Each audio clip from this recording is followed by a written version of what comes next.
Pancreas pancreas क्या है? ये मिक्स्ड एक्सोक्राइन एंडोक्राइन ग्लैंड्स है जो कि क्या प्रोड्यूस करेंगे? डाइजेस्टिव एंजाइम्स भी प्रोड्यूस करेंगे और हार्मोन्स भी प्रोड्यूस करेंगे। अब क्योंकि ये एक्सोक्राइन और एंडोक्राइन दोनों फंक्शन करते हैं इसीलिए इन्हें कंपाउंड्स ग्लैंड भी कहते हैं। ये कैसे रहेंगी पैनक्रियाज? इलोंगेटेड रहेंगी और रेट्रोपेरिटोनियल ऑर्गन है यानी पेरिटोनियम के पीछे वाले साइड में रहेंगी। इसका जो हेड है पेनक्रियास का वो डिओडेनम के पास में रहेगा। डिओडेनम क्या है? स्मॉल इंटेस्टाइन का फर्स्ट पोर्शन, तो वहाँ पर पेनक्रियास का हेड रहेगा। और जो बॉडी और टेल है तो वो लेफ्ट साइड के अंदर एक्सटेंड होंगे, एनाटोमिकली लेफ्ट साइड के अंदर एक्सटेंड होंगी। अब जो पेनक्रियास है उसके पास में थिन कैप्सूल है। किसकी कैप्सूल है? कनेक्टिव टिश्यू की, जो कि क्या कर रही है, जिसमें से ये कैप्सूल में से कुछ सेप्टा अंदर के साइड में आएंगे, लार्ज वेसल्स और डक्ट्स के पास में, और वो सेपरेट कर देंगे। जो पेरेन्काइमा है उनको लोब्यूल्स के अंदर सेपरेट कर देंगे। जो सिक्रिटरी एसिनी है पेनक्रियास के अंदर, हमने देखा था अलग अलग टाइप की सेल्स देखी थी, तो उसके अंदर की जो सेरस सेल थी वो मिलकर एसिनी बना रही थी। तो पेनक्रियास के अंदर क्या है? सिक्रिटरी एसिनी है। तो वो कैसे सराउंडेड रहेंगी? उसके बेजल लैमिना के पास में रहेंगी और वहां पर उसको कौन सपोर्ट करेंगे? तो डेलिकेट शीट किसकी? रेटिकुलर फाइबर्स की और रिच कैपिलरी नेटवर्क जो है वो ये सेरस एसिनी को सपोर्ट करेंगी। एंडोक्राइन फंक्शन यानी कि एंडोक्राइन फंक्शन पेनक्रियास का क्या है? तो उसके अंदर जो स्मॉल सेल्स रहती, स्मॉल सेल किसकी जैसी रहेंगी? एंटेरो एंडोक्राइन सेल्स की। तो ये ऐसी अलग अलग जगह पर ऐसे वेरियस छोटे छोटे साइजेस के अंदर लोकेटेड है और वो मिलकर बना रही है पेनक्रियास के आइसलेट्स ऑफ लैंगरहैंस। ये इंपॉर्टेंट है। तो ये जो एंडोक्राइन फंक्शन वाली सेल्स है ये सिर्फ 2% रहेंगी पूरे पेनक्रियाटिक सेल्स के अंदर, और बाकी जो 98% है वो एक्सोक्राइन फंक्शन ही करेगा पेनक्रियास। तो ये डिस्ट्रीब्यूटेड रहेंगे थ्रू आउट पेनक्रियास के अंदर और बना देंगे आइसलेट्स ऑफ लैंगरहैंस। नेक्स्ट वाले पेज पे हमें ये क्लिनिकल एप्लीकेशन दिया हुआ है। तो पेनक्रियाटिक कैंसर क्या है? ये ऐसा कार्सिनोमा है जिसके अंदर डक्ट सेल इन्वॉल्व रहेंगे। जो पेनक्रियाटिक के डक्ट सेल है वो इन्वॉल्व रहेंगी और ये कहीं पर भी हो सकता है पूरे ग्लैंड के अंदर, लेकिन ज़्यादातर पेनक्रियाटिक कैंसर कहाँ होता है? तो हेड के पास में यानी कि डिओडेनम वाला जो साइड है पेनक्रियास का, तो वहाँ वाले साइड में ज़्यादातर पेनक्रियाटिक कैंसर देखा जाएगा। जो ट्यूमर है पहले तो वो असिम्टोमेटिक रहेगा, कोई भी सिम्टम्स नहीं दिखाई देंगे जब तक वो ग्रो नहीं हो जाता और मेटास्टासिस नहीं होता। मेटास्टासिस यानी एक जगह से दूसरे जगह जाना। तो मेटास्टासिस जब होगा तब वो क्या हो जाएगा? एडवांस हो जाएगा और लो रेट ऑफ मतलब फिर वो डिटेक्ट हम लोग कर पाएंगे।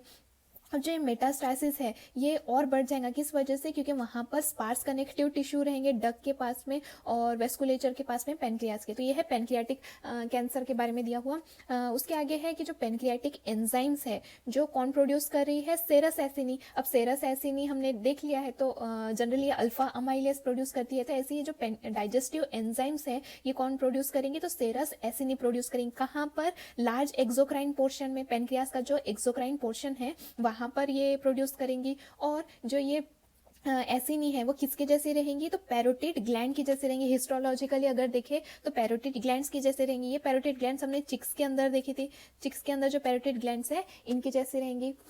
जो पेनक्रियास है लेकिन तो उनके पास में स्ट्राइटेड डक्ट नहीं रहेगा, और जो पैरोटिड ग्लैंड्स है तो उनके पास में आइसलेट्स ऑफ एंडोक्राइन सेल नहीं रहेंगे। एमसीक्यू पॉइंट ऑफ व्यू से ध्यान में रखना कि आइसलेट सेल्स किसके पास में रहती है? पेनक्रियास के। तो ये चिक्स के अंदर जो पैरोटिड ग्लैंड रहते हैं वहाँ तो नहीं रहेंगी, तो जाहिर सी बात है। फिर जो पेनक्रियाटिक एक्टिविटी है तो उसके अंदर बहुत सारी सेरस सेल इन्वॉल्व रहेंगी जो कि सराउंडेड रहेंगी लूमेन के पास में, और वहाँ पर मायो एपिथेलियल सेल्स नहीं रहेंगी। हमने पहली लास्ट वाली वीडियो के अंदर देखा था कि पूरे सलाइवरी ग्लैंड के अंदर 3 टाइप की सेल्स है, एक है सेरस सेल, म्यूकस सेल और मायो एपिथेलियल सेल्स। तो पेनक्रियास के अंदर मायो एपिथेलियल सेल्स नहीं रहेंगी। एमसीक्यू पे पूछ लेते हैं तो ध्यान रखना। फिर जो एसिनर सेल्स है ये कैसी रहेंगी? ये पोलराइज रहेंगी। उनका राउंड बेजल न्यूक्लियस रहेगा, नीचे वाले साइड में राउंड न्यूक्लियस हमें दिखेगा। फिर वहाँ पर बहुत सारे जाइमोजिन ग्रैन्युअल्स रहेंगे जो कि टिपिकली यानी कहीं पर भी प्रेजेंट रहेंगे।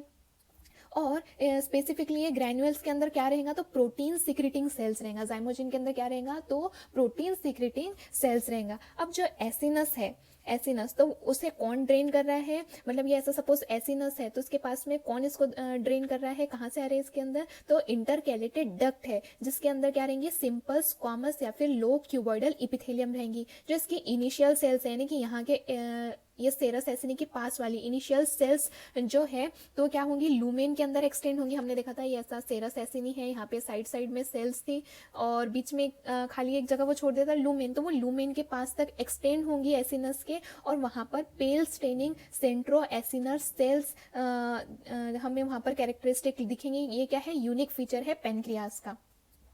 तो जो इंटरकैलेटेड डक्ट्स है, अब जो इंटरकैलेटेड डक्ट्स है तो वो बहुत सारा फ्लूइड सिक्रेट करेंगे जो कि बाइकार्बोनेट आयंस के अंदर रिच रहेगा। ये बाइकार्बोनेट आयन क्या रहेगा, अल्कलाइन रहेगा, यानी कि बेसिक रहेगा। और जो भी हाइड्रोलिटिक एंजाइम है जैसे कि अल्फा अमाइलेज वगैरह है जो एसिनी प्रोड्यूस कर रही है तो उसके ट्रांसपोर्ट में भी हेल्प आउट करेगा।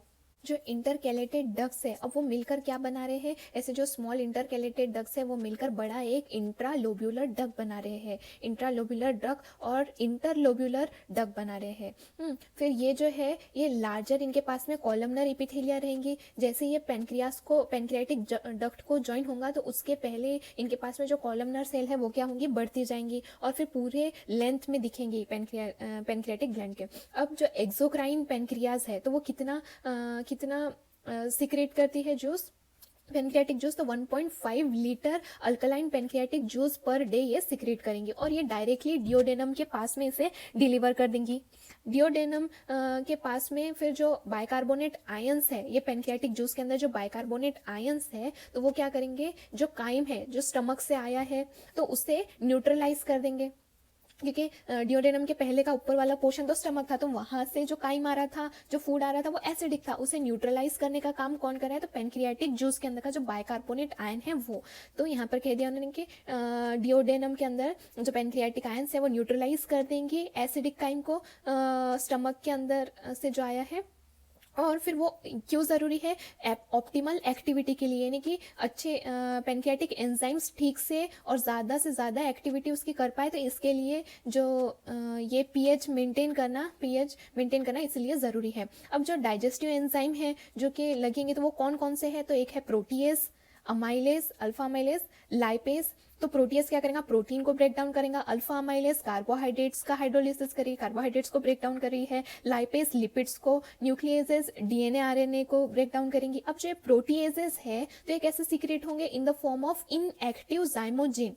वो जाइमोजिन ग्रैन्यूल्स हमने देखे थे, तो ये जो प्रोटीएजेस है यानी कि प्रोटीन को तोड़ने वाली एंजाइम, तो ये कैसे सीक्रेट होंगी, इनएक्टिव जाइमोजिन के फॉर्म में। वो कैसे हो सकती है, trypsinogen, chymotrypsinogen, pro elastase, kallikreinogen, pro carboxypeptidase, तो ये इनएक्टिव जाइमोजिन के फॉर्म में सिक्रेट होंगी। अब जो ट्रिप्सिनोजिन है, जो पहली ट्रिप्सिनोजिन है उसको क्लीव करेंगे और एक्टिवेट करेंगे। कौन क्लीव करेंगे, कौन तोड़ेंगे और एक्टिवेट करेंगे, तो एंटेरोपेप्टिडेजेस है तो वो उन्हें तोड़ देंगे। ये एंटेरोपेप्टिडेज कहाँ है, डिओडेनम के अंदर है। फिर अब वो ट्रिप्सिनोजिन को तोड़कर ट्रिप्सिन बना देंगे और ट्रिप्सिन क्या है, वो एक्टिवेट कर देंगे बाकी जो प्रोटीएजेस है तो उन्हें क्या कर देंगे, एक्टिवेट कर देंगे, एक कैस्केड शुरू कर देंगे। ऐसा नहीं होता कि पहले किसी ने कोई काम किया और फिर उस बंदे को देखकर बाकी लोग भी सेम टू सेम वैसे ही करने लग जाते हैं। तो यहाँ पर भी ऐसे होगा कि पहले ट्रिप्सिनोजिन एक्टिवेट हो जाएगा और उसके पीछे पीछे बाकी जो एंजाइम्स हैं वो भी कैस्केड में एक्टिवेट हो जाएंगी। जो पेनक्रियाटिक टिश्यू है उसको प्रोटेक्ट किया जाएगा ऑटो डाइजेशन से, यानी कि पेनक्रियाटिक टिश्यू खुद ही खुद को डाइजेस्ट नहीं कर ले तो इसे प्रोटेक्ट किया जाएगा। क्या क्या चीज़ें उसे प्रोटेक्ट करेंगी, तो पहली है कि एक प्रोटीएज की एक्टिविटी है जो कि सिर्फ डिओडेनम के अंदर रेस्ट्रिक्टेड है, यानी जो प्रोटीएज प्रोटीन ब्रेकडाउन की एक्टिविटी है सिर्फ डिओडेनम के अंदर नजर आएंगी। ट्रिप्सिनोजेन इनहिबिटर रहेंगे जो कि पैक्ड रहेंगे, वो जो सिक्रेटरी ग्रैन्यूल है जाइमोजेन है तो उसके अंदर कुछ ट्रिप्सिन इनहिबिटर रहेंगे पैक्ड। फिर उसके बाद में हायर पीएच, यानी एसिनी के अंदर ज़्यादा पीएच और डक्ट सिस्टम के अंदर जो बाइकार्बोनेट है जो सेंट्रो एसिनर और इंटरकैलेटेड डक्ट सिक्रीट कर रहे हैं तो वो क्या करेंगे, हेल्प आउट करेंगे एंजाइम को इनएक्टिव करने के लिए।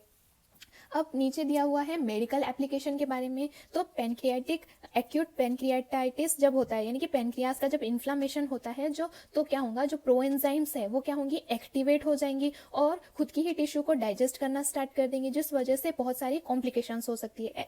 अब ये किस वजह से होगा, पॉसिबल कॉज क्या है इन्फेक्शन का, तो गॉल स्टोन्स हो सकता है, अल्कोहलिज्म हो सकता है, ड्रग्स या फिर कोई ट्रॉमा। अब जो क्रोनिक पेनक्रियाटाइटिस है यानी कि severe pancreatitis, severe inflammation pancreas का, तो वो क्या कर सकता है कि उसके वजह से फाइब्रोसिस भी हो सकता है और पेनक्रियास उनका फंक्शन लूज भी कर सकती है। फिर एक्सोक्राइन सिक्रीशन जो है पेनक्रियाज का, तो वो कैसे रेगुलेटेड रहेगा, तो 2 पॉलीपेप्टाइड हार्मोन्स है जो पेनक्रियाज का सिक्रीशन रेगुलेट करेंगे। कहाँ से प्रोड्यूस होंगे ये दोनों polypeptide hormone? Enteroendocrine cells से, स्मॉल इंटेस्टाइन की, जो कि बेसिकली डिओडेनम के पास में रहती है। तो पहला हार्मोन कौन सा है? कोलियोसिस्टोकाइनिन, सीसीके। ये क्या करेगा? ये स्टिमुलेट करेगा एंजाइम सिक्रीशन को एसिनर सेल के अंदर से। और सिक्रिटिन, ये दूसरा हार्मोन सिक्रिटिन, ये क्या करेगा? प्रमोट करेगा वाटर और बायोकार्बोनेट का सिक्रीशन डक्ट सेल्स के थ्रू।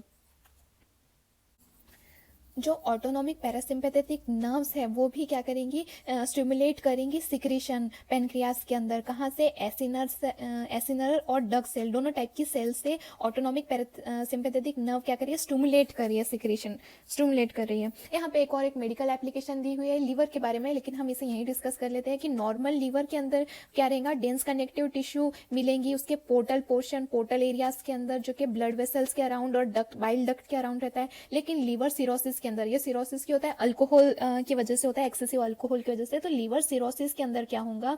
क्रोनिक लीवर डिसीज हो जाएगा, यानी सीवियर लीवर डिसीज होगा और फाइब्रोसिस होगा लीवर का। और जो फाइब्रोब्लास्ट है वो क्या होंगे? बढ़ेंगे, प्रोराइफ्रेट होंगे। और हिपेटिक सीलेट सेल जो है वो क्या होंगे? पोर्टल एरियाज के भी आगे चले जाएंगे। तो एक्सेसिव कनेक्टिव टिश्यू की वजह से जो नॉर्मल हिपैटिक आर्किटेक्चर है, यानी कि नॉर्मल लीवर के सेल का आर्किटेक्चर है, तो वो बिगड़ जाएगा, जिस वजह से लीवर का फंक्शन जो है वो क्या हो सकता है? डिस्टर्ब हो सकता है। तो ये था अभी तक हमने डिस्कस किया पेनक्रियास के बारे में। नेक्स्ट वाली वीडियो के अंदर हम देखेंगे लीवर।